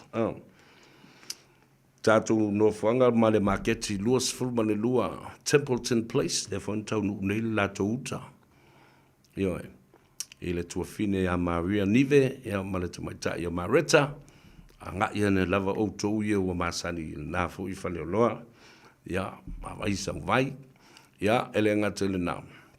Ia, o le anga ia ne i le Tasi Market, ne fionga atu le foa, Larry tupa i po le talenga fo i le li o le tū i ala vea, ia, ma le tama o Robbie, ia ma i la tau lo ngā lulu e ai. I te tonu le tātou shopping center i Mangele. Whatalo whatu le au sumpa uma o nai o tātou ta māmati nā mātatua o loo fia whaile nā whamalustino i te tonu o ngā to tonu ngale mu o le shopping center a Mangere Town Center. Ia nā ui fui nā le tātou vai. Anga iane i le Avondale food market tafo tui sa mau nā fo lo mo le tātou vai i ma le tātou avoka avoka ta ua tele mo ngasa le cancer ia ai le ngata lai lea o tau umalava e le i tūlangi sifo i nai Massey Road Numeratasi Triangle Road ia nā ua tau nu i nai le Grand Market le mele sa tua i le Tasi Market mua i aso ia nala ua sui le ngua Grand Market le uso ia wa hit ia male au whainga aduenga ai sau talo Samoa ina ia vai fo i masau vai o le ola Patalo fatu i le whaletua ia Alavine ia sua ia male au whainga aduenga na le Taro Market i Mangele tele i o tātou tau mafa o le ulutunu o le pepa esi ia whapena fo'i ia le tātou talo o le ulu mea umalawa whapena o lo maue nā i le au nanga mele tautua ale faletua ia ale vine, ia male whanau. Tara market nai tawhatawhatolo ale TAP ni mere, e whika mo e solo ia maile ma solo whangua, ai. E o ka kongu e vo lele peki ai. Ia, o lesi, felisi tātou market, ia le na. O lea ua toi 12 minute o na tāle o le tu la. E ono, ia, lo fa mai le tua, mai lo tusa so tātou manuia i lātou i lunga le ala tele, i lātou o taunu i mauta malawa, tāpo inga nai ta mamtina mātua, ma le au whainga luanga tutofi, i whāta whaitau langa i fia, si o tina i a tāpu i tea, ma le tama i a tui ali i sofa, ia ma le whanau ma le ainga i takapuna, in offshore, au mua ave, ia ma le whaletua ia au auna, o lua isua ma le whaletua i manurewa, na ua taunu atu fo ia lau vai, ia, malo mo le whaongaina, o le au aunanga whatau waa, le nei a inga. Whatalu whatu le tamamatua, masoe a tauli Josefa, ia mana i o tō whawhine. Ia, ere ngata ia e rolini e whapea fau il tamaita i o Fortino. Whamai se atu le ngango le tua, i le tua fine, sunga le ataua karita, seu, ia ma le uso ia salati. Ina ua, na ngona fo i le leo i rama masa ua le la aupa ia le tua i le tina o le tātou a inga. Ia, tau se teimi, ia, longa fo i o tātou a inga i toi sauninga muri au le i toi mori atu le sā fulau o le tina o le tātou a inga. Wha moi atu mo malae whaitau li o le atunuu i tonga mau masi ulepa. A wale a inga malosi sa tunu mawhono le whaale tolu ma le ala taua, ma le whaolu ngā tangifa. Ia, mamao i pe au langi ia, i le anga i atu e momoli i ale sao le tātou tina i Samoa. Lo whaanga nā mai ale i atau sa vea mo oltua fine, le i ataua karita, malou o lei, ia si ufanua, ia, le uso ia sau whapea fōi, ia le uso ia sa lati ma le whanau. Ia o le tala le nā ma le ngang wharalo le nei e fiafi, tātou whiloa i le asua tai au, le tātou tāno awa, ia, mai, tāno runo winga umula stona i tai au. O le si loa stona i, muli, ia o le stona i muli le nao le tāno awa, ma le au nanga ma le tautua le a tau sa vea. I longa o le si ufonga Samoa. Se i nisi suinga foi, o iei fo isi tofinga ma isi ngā luenga. Ua tofi iai, ia ai le ma whai ona whaangaluina. Le ma malu o le atunu, pā anga tau tino. I le nei lua se fulu ma le 5 tausanga. Ua tuana. Ua whai alasi ma tua te leole. O le au nanga ma le tautua. Ia ai au o mai lola ia leo le aso sfulu ma le whaa.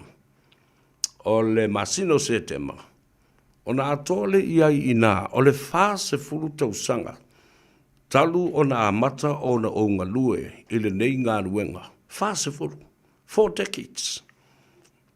Ioi, le nei ngā ruenga, tau longo, i le tio, newspaper, mo televisa. Ia mau penga ta whailangi. Ia, whapte le tua i telo nei tausanga, a whai sa iei se ao ngā, ia, po se baa fo i sa tongi, ia, po se aso fo i sa velo, a o se sao ta ua fo i mo le atunu, o e whaamali e nai, e fo tangata matua lili vaungi fo i a le atau sa vea. Ia, kiri kai au popoli. Ioi. Awa ngal kafi koi e la wala e fe mai o ele, e karianga i roi ngai. Ia, tala mali e tātou te tali i ai ma suanga le vātele, ia ele mwhai, ona uma le lofa i le atunu. A mangalo se leo le nepo, tātou whiloa, i e whaasua le tānoa awa i le asua tai au. O tu te pole toi lua tānoa awa, motolo ma le ananga tonu. Ia, ona tātou tau mā vai loa lea. Ta lo fai le tunu, lo fa tu mo oe whaftai le lofa. Whaftai le anga whatamali, whaftai lau wha loalo mau lunga mo au, ma le au whainga luenga ma le pulenga, I le tele o nei te usanga. Ua mawai. I la tau lunga o tātou apia fōlinga, Facebook page, ia whapea fōi ma le tātou YouTube channel.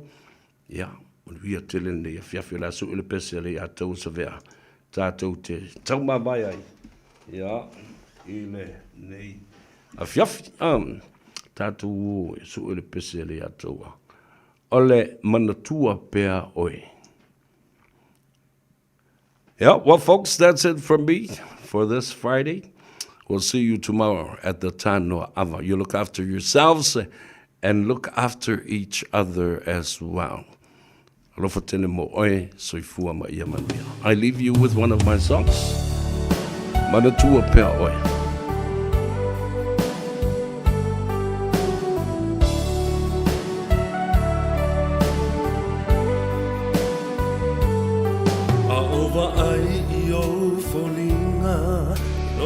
Tana o te uina pe esa sa e pe ava e tu I fea ai ona o lo ua lofa mo oele mawhaina uma Ia, tō whamali ele atunu e ai le vaenga ua pa ia teo. Ona o le aso a tai au, le aso whapitoa leo. O le whamoe o le whono whautua mamalu o Samoa. O le awhai o le naine mauta Samoa e tau o le breakfast with the special soup. Tātou supa povi na tai au lua whai ia malau pou povi whapele ia e sauvo e masau ulo e asu ai ia pe ale e muli tua ia le supa povi a len vo lele I mato tua. A tātou whiloa I tai au. Tāli tūlai fitu was serve le tātou supa povi le nā. Wa vevele le tai au. Au whai e lua. Sfulu lima tā la le tau le tātou supo. Ai, o le whamiri anga tai au. O le tātou fundraising le ale. A le whono whawhautua. Awhio mai matala mai au. Awa. O le tāla o le tūlai iwa. O le awhai e ia o onga wha seminar. A wā le tūla whono ina ia e malama lama iai. Ioi. Wau toe a ngai mai lava e watu le mea le a o le I tāua lunga le tātou por kalambe le fiafile nei. O le aiai nā ia law firms e lua. Ofisa lo ia e wa ia le tūla whono e tō lua. Wa ai loa le sunga ia asiata atinae ia ma le tamaitai lo ia. A le whono whauwhautua ia Epenesa Law. Ia o la ua la nei, o le a whaia la. A whaia, iei sau whesili tau le tūla whono te le malama mai. Family Law, Adoption Law. Ia po o le anga I mai fo I Criminal Law. O so se vae ngalava. Ia, ele ngata ele nā, o tūla whono le ala tele, o sala. O so se va e ngalo tula fono e fai fua. It will be free. E te tala I le tula e iwa le official night tonu lava o le Mount Samoa. A la ua levan kako pakeko o le kao le fiku. I le kako super povi ma le fai. Tai au. We'll see you tomorrow. At the Samoa House. Ia matato whilua iai. And share a cup or a bowl of soup. Early morning. Yes, soi fuala. E manu malo la lo manao